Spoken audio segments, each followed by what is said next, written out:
Hello everyone, I want to welcome you to our three-part video series that we call Foundations. What you're going to learn in this first video is the belief structures necessary to allow you to take the proper action and have the behaviors that are going to give you the result that you will be looking for. So, video 1, mindset, video 2, actions and behaviors, and video 3 is the results.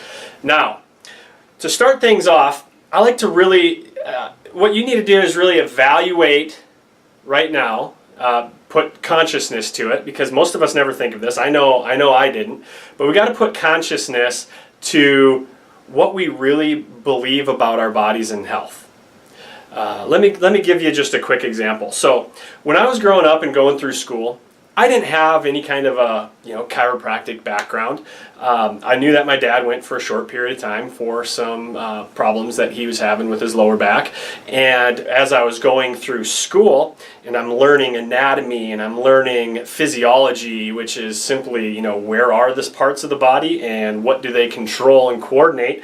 When I was going through this process, my mindset was very similar to where maybe yours is at, where your parents were at, and something happened along this journey that had me shift, and that's really what we want to talk about in this video.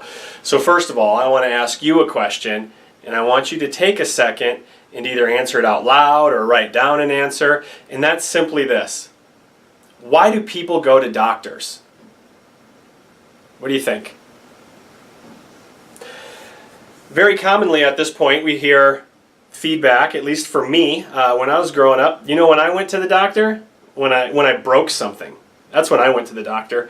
I was a very active young man and, crashing bikes and playing sports. I had my fair share of broken bones.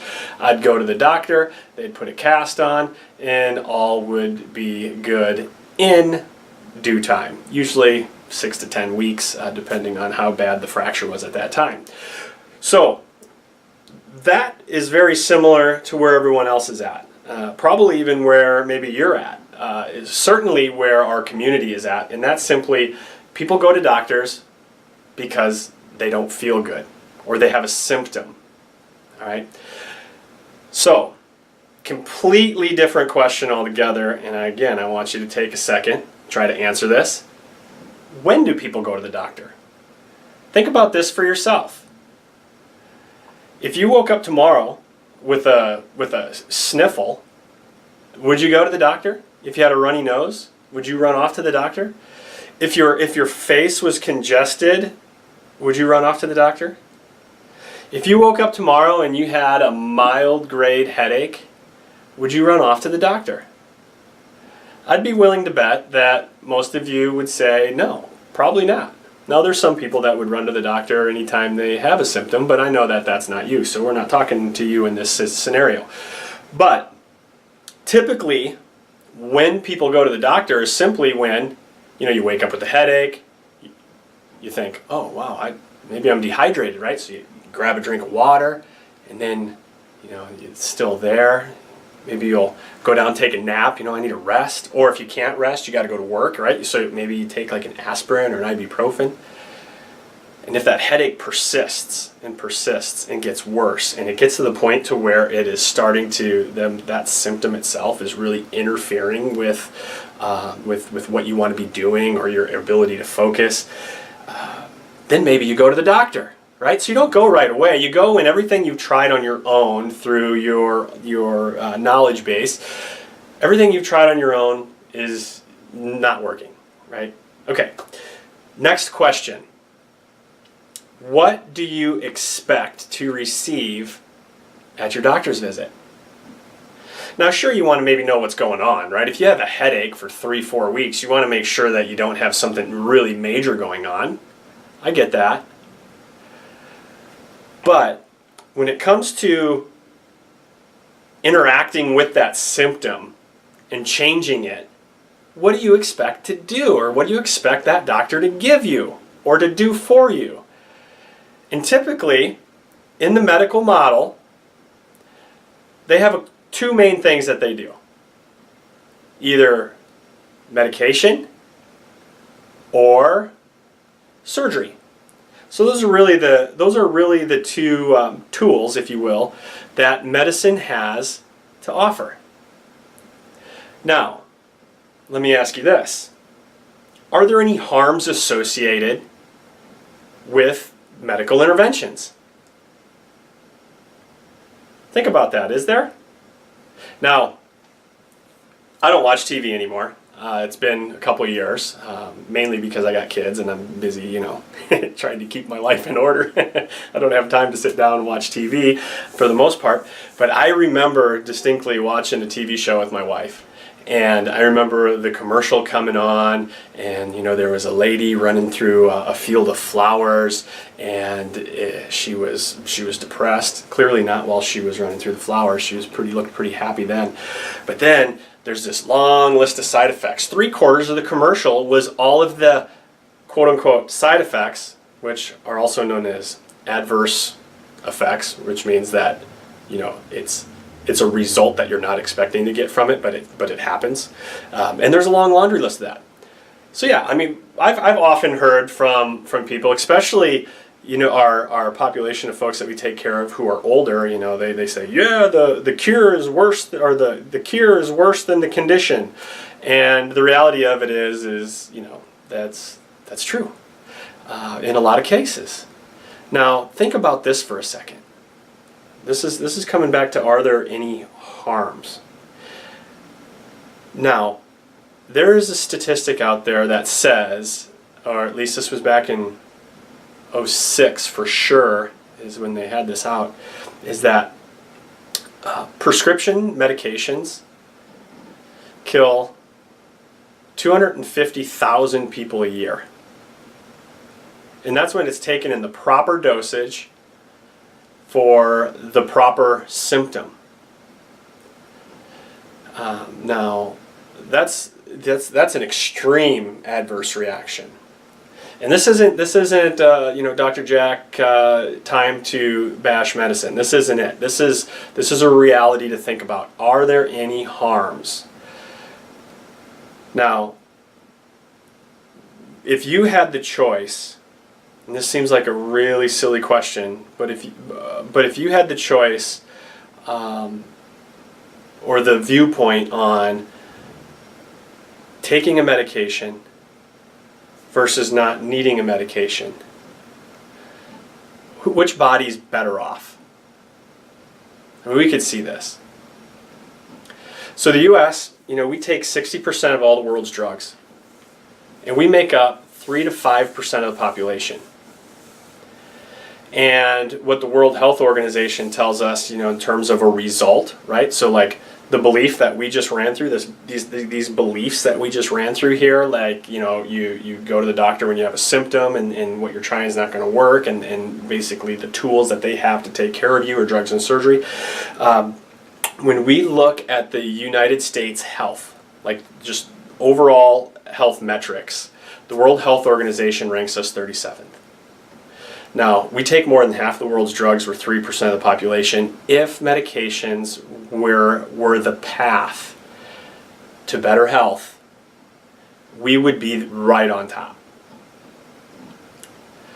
So what we need to switch gears here into is really differentiating the difference between our current healthcare model, which is really nothing more than a symptom intervention, a crisis care, a sick care, a relief care model, and we have to shift that mindset over to what a true healthcare model or a wellness model is. Now here's the difference. Within the medical model, which by the way, this is where insurance falls under. This is what insurance is there for. Insurance is going to pay. Sometimes they don't want it. I mean, they're a business, right? So they want to pay as little as possible, but they're there to help you when you're in a crisis. And the main priority is managing symptoms. We just walked through that. But what the true healthcare model looks like, and this is a model that chiropractic really fits under, is this mindset. And this is the model that says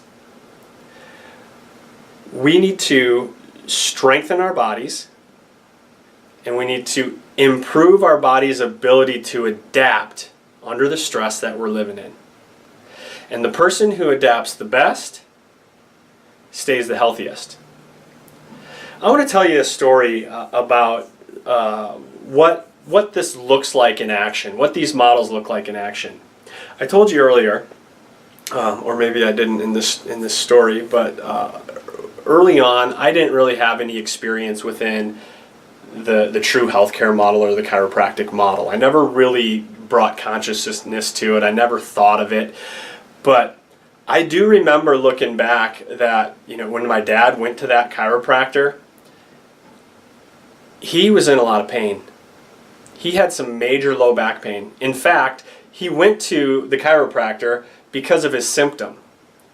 And he went because of his symptom after he had already tried icing it, after he tried walking, after he tried resting, and nothing else was working.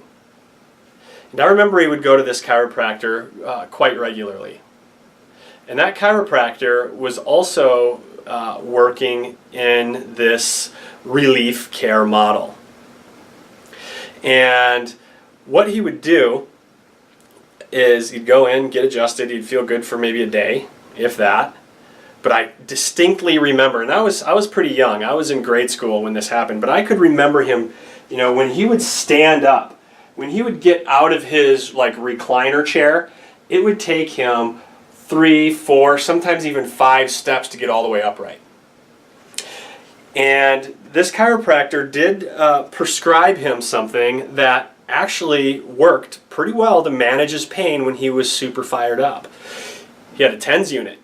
And these are just like little electric pads that they put on the back, and just by stimulating the nerves, it can basically drown out the pain signal, so you're not experiencing as much pain. He also gave him a back brace. But what I remember is that Dad never got better. He never got better under that model. This was back when he was 30, 32, 34, in that age range. He's in his 60s now, and his back will give him trouble occasionally. But the guy plays over 300 rounds of golf in summer, and now he's playing year round because he's retired. He's loving it. But my point is that there was something that happened about 15 years ago when I started taking care of my dad, and I started talking to him more about utilizing chiropractic care in a true healthcare model. Don't do it just to temporarily alleviate pain. Do it to help strengthen your body and help it become stronger. Now, I really started to, recognize or bring consciousness to this idea of true healthcare shortly after I graduated from Palmer Chiropractic School. One would think that you would make this shift, this mindset shift, while you were in school. But the reality of it was, at the time, is that we're basically working out of an insurance model in those student clinics. And we're working out of the insurance model in the Palmer Main Clinic, the outpatient clinic. So what that means simply is that we're naming a symptom, and we take care of that individual until that symptom's gone, because that's what insurance covers, and that's how the clinic made money in a lot of scenarios. And that true healthcare just really wasn't visible, because people weren't coming to us for true healthcare. They were coming to us for symptoms. So what happened was, right about the time I was getting ready to graduate, I went on a clinic abroad trip. And we went down to the Fiji Islands. Now, what's really awesome about Fiji, there's a lot of things really awesome about Fiji, by the way, and I can share a lot of stories, but not today on that, is that the really interesting thing is that there's really not a medical system. There really isn't. There is, but it's like really lower level. We're talking like people, no matter what you go to the doctor for, you get the same tablet. Unless you need like a surgery. And there's not, and there wasn't, and the doctors were only in like the big cities. Like, so all the little villages, they didn't have anything. So we went in and we would set up shop, and we would have people walk miles and miles to come to the American clinic, free clinic, come in, get checked, and they didn't know what chiropractic was. There's no way they knew what chiropractic was, because the only time a group of chiropractors had ever been down to Fiji prior to us was the year prior. Fiji was a new destination for the Palmer Clinic Abroad program. So we ended up landing there about 3 to 4 months after the first group did. And what I saw down there completely changed my life forever. We'd have people coming in from all walks of life with all different complaints, concerns, wellness, checkups. You know, they didn't think of it as wellness at the time. They just wanted to, I mean, we were a spectacle essentially in these small villages. People wanted to come and see what was going on, and if they were standing in line, we would check them. I'll give you an example. We went and set up at a school, and believe it or not, like, they had big country schools. There was a lot of kids there, a couple hundred kids probably in one big school setting, and they just lined all the kids up, and they would come in, and they would, every single one of them would get checked. And when we checked them, you know, we had to do vital signs. We did our chiropractic evaluation, and then if they needed an adjustment, we adjusted them. If they didn't need an adjustment, they didn't get an adjustment. But there was a gentleman that was sitting on the sidelines, just watching. And I remember looking over at him several times, because he was sitting in the corner of the room where me and my partner Brian were at, and we're the only ones there that were like scoping and using instrumentation, and you know, this guy, just, he could see, you know, how focused we were on checking these kids' backs. He didn't really understand it. So he came up to us after a flood of kids came in and out, you know, in between classes, and he goes, "What are you guys doing?" And I told him, I explained to him what we were doing. I told him we were checking out the power supply to the body. We're checking out the spine. And he goes, "Ooh, do me, yeah, check me." And I checked this guy's blood pressure, and it was absolutely through the roof. We're talking like 260 over 200. It was so high in fact that, like, as a student, I turned and I looked at one of the staff doctors that came with us, and I looked at him, I said, "Is this guy, can I even adjust him? Is this safe?" And that staff doctor basically looked at me and he said, "Well, it's safe, but you got to think of it this way. You're really the only person that this guy's probably going to talk to about his health in the majority of his life, unless he has something catastrophic happen, because there's nothing else there." So I evaluated the guy, and this guy was just picture like a Pacific Islander with a big build. That's exactly what he looked like. His neck was the size of a tree trunk. And I was a student, just figuring out where everything was at yet. It was early on. But I had my tool. It put me right on the spot that had that nerve interference, and I set up on it to make an adjustment, and I adjusted him, and the moment I adjusted him, he just jumped up out of the chair, and he turned around and looked at me. His eyes looked like they were going to bug out of his head, and he's like, "What did you do to me?" And I didn't know what to say. I adjusted you. That's what I said. I said, "That was an adjustment. Go ahead and sit in your chair right there. We got more kids coming in." I just figured he was there all day. I don't know if he worked for the school or what, so I just told him to sit there for a minute. And the next flood of kids came through. So it was about 20 minutes later when we got through that flood of kids, and then I went back over to him. I'm like, "Can I check your blood pressure?" And I was absolutely amazed that his blood pressure dropped by over 100 points on both ends. Now, I've seen that happen here, too, with individuals that I've taken care of in the past. It doesn't work as well as that all the time, and it's not going to. I mean, the adjustment's not designed to lower blood pressure, but it happens. And so that got me thinking. Wow, like, I didn't put anything in that guy's body. I didn't take anything out of that guy's body. What the heck happened here? You know what happened was, his body took care of itself. So that is the key element of a true healthcare model, is understanding that your body takes care of yourself. So as a part of that, you should take care of your body. And we'll walk into a couple different scenarios in upcoming videos on what you can do when we get into the behaviors video. So as we close down, I want to just talk to you real quickly about two basic truths that true healthcare in a chiropractic model, two foundational truths that everything is based upon. And if these things weren't truths, then what we do wouldn't work. Okay? The first truth is this: the body is self-healing and self-regulating. If you've ever had any doubt, think of the last time you cut your finger. I can remember the last time I cut my finger. It was last night, bedtime last night for the kids, 8 o'clock.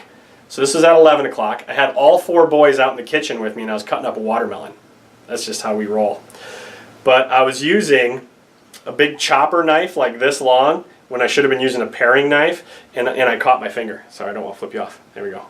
Band-Aid. Okay? So when I cut that finger, it started bleeding right away.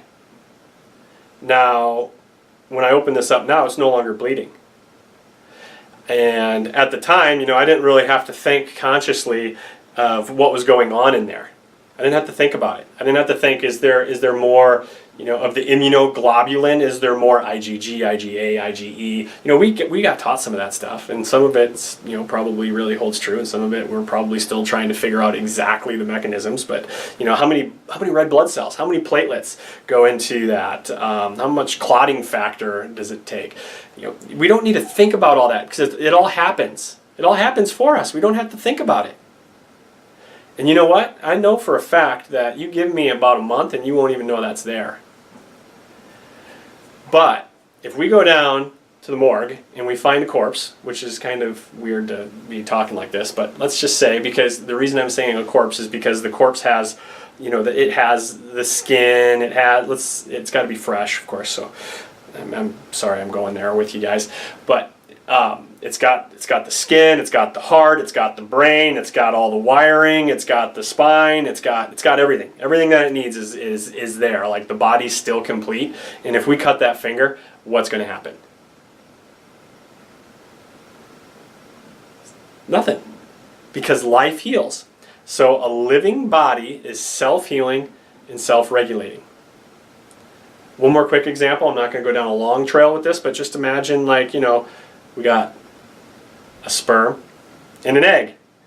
And they, I guess this one would be like this. This one's probably just going real slow. And they meet, and then in about 9 months, we go from basically 2 half cells to trillions of cells, and specialized cells. We got hearts, we got lungs, we got brains, we got kidneys, gallbladder, spleens. I'm not going to go through all the anatomy, but you get the picture. Like, the body is developed on its own. Self-healing, self-regulating. There's an intelligence in there. And that runs the show. So that's fact number 1. Body self-healing, self-regulating. Now, fact number 2, this is pretty much not disputed at all in any scientific realms and in healthcare. In healthcare, and because it's in the anatomy and physiology books, right? So that's why it's there. But we know that the nervous system is the master system and controller of everything that happens in the body. We know that. If you need any proof, you can go in and cut the nerve that controls the muscles of this thumb, and see how well the thumb works. Right? So literally, our brain's job is to scan our environment and our surroundings, take in all this information that is being processed, or it's got to process all this information in our environment, and then our body's got to respond in a way that basically helps us survive and thrive in that situation. The nervous system runs the show. No doubt about it. Okay, so there it is. Ready? Self-healing, self-regulating. The nervous system controls everything. So, if you believe those two things, okay, those are foundation. If you believe those two things, then you can only conclude one thing. Any interference to the nervous system is not a good thing. It's not a good thing. For that big Fijian fellow, when I adjusted his neck, the mechanism that I imagine happened there was that it aroused the vagus nerve, or it took the roadblock off the vagus nerve, which controls heart rate and pressure, and basically air traffic controller for the visceral organs. And his body was able to re-regulate out. We removed the interference to that process. So, here's the deal. Since I started a family, and since I started having children, I have applied these rules, these beliefs, and this mindset to how we approach health in my family. And the results have been amazing for us. We've been absolutely blessed to have great health with our children. They have never, between the four of them, they have never needed to take a medication for anything. We have a 9-year-old, 7-year-old, a 5-year-old, and a 3-year-old. And their only trip into a medical doctor was for injury. I'm not going to go down that path. We got boys, so I'm not going to talk about their injuries, but they've all been. They've all been in. And usually our go-to is the orthopedic, so that they can, check these guys beating up on themselves a little bit as little ones. But other than that, it's just been school physicals. And there's only been a couple of those so far. We got our third one starting school this year. He's going to get a school physical. But how would your lives be different if your family was that healthy? I believe in my heart that if we saw this shift in mindset, if we could get our community understanding and living in a true healthcare model where they're looking to create things in their life, they're looking to create health. They want to move in the direction of health instead of moving away from pain and moving away from sickness. I believe we'd see a massive shift in our society, in our country, in our healthcare dollar. So, I hope you enjoyed this video. I'm going to see you again shortly for video number 2, Behaviors and Actions. See ya.